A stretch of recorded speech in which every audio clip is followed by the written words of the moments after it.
সকল প্রিয় বন্ধুরা, আশা রাখছি সবাই ভালো আছেন এবং অনেকটাই সুস্থ আছেন। আজকে নতুন আরেকটি বিষয় নিয়ে আপনাদের সামনে উপস্থাপনা করব, সেটা হলো মৌমাছির বাক্স পরিচর্যা।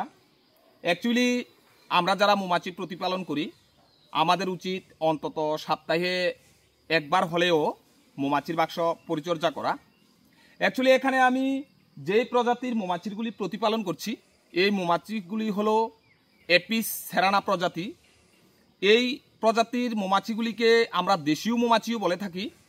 তবে এই ধরনের মৌমাছিগুলি প্রতিপালন করতে অনেকটাই সহজ এবং অনেক লাভজনক। আপনারাও প্রতিপালন করতে পারেন। তবে আমি যে মৌমাছিগুলি প্রতিপালন করছি, আমার কাছে প্রায় চারখানা বাক্স রয়েছে। এগুলি আমি শখের বশে করে থাকি, যদিও এটা আমার পেশাগত কাজ নয়। তো আপনারাও চাইলে এভাবে প্রতিপালন করতে পারেন। সেই ক্ষেত্রে যদি আপনাদের সহযোগিতার প্রয়োজন হয়, কিংবা কোনো সাহায্যের প্রয়োজন হয়, কিংবা কোনো বিষয়ে জানার ইচ্ছা হয়, সেই ক্ষেত্রে আমাকে কমেন্ট করে জানাবেন। আর ভিডিওটি যদি আপনাদের ভালো লাগে, সেই ক্ষেত্রে অন্যান্য বন্ধুবান্ধবের কাছে একটু শেয়ার করে দেবেন।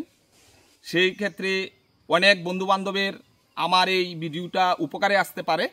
দেখুন, মধু আমরা সকলেরই প্রয়োজন, কিন্তু আমরা কেউই এর যত্ন নিচ্ছি না, মানে মৌমাছিগুলি প্রতিপালন করছি না।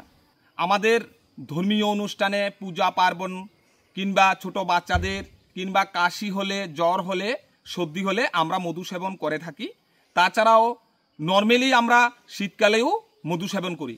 কিন্তু আমরা মধু পেতে গেলে, অর্থাৎ মধু তৈরি হতে গেলে যেখানে মৌমাছির পরিচর্যা করা দরকার, প্রতিপালন করা দরকার, সেই বিষয়টা কিন্তু আমরা করছি না। তার জন্যেই মধুর সংকট হয়ে যাচ্ছে, দাম ধীরে ধীরে বেড়ে যাচ্ছে, নাগালের বাইরে চলে যাচ্ছে। তো আসুন না, আমরা সবাই মিলে মৌমাছি প্রতিপালন করি শখের বশে। প্রত্যেক পরিবারে যদি একটা করেও বাক্স প্রতিপালন করা যায়, সেই ক্ষেত্রে কিন্তু মধুর কোনো সংকট হবে না।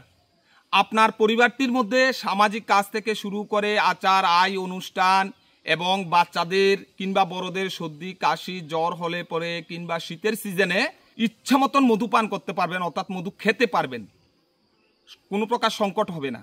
কিন্তু সেগুলি আমরা চেষ্টাও করি না, প্রতিপালনও করি না। তো আমি সবার কাছে বিনম্রভাবে অনুরোধ রাখবো, মৌমাছি প্রতিপালন করবেন।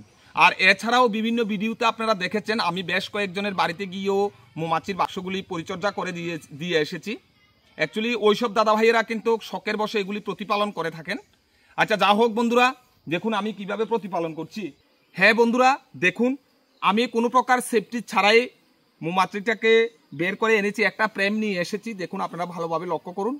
হ্যাঁ, তবে আপনারা এভাবে করবেন না, অন্তত পক্ষে একটা মুখোশদানি পরবেন।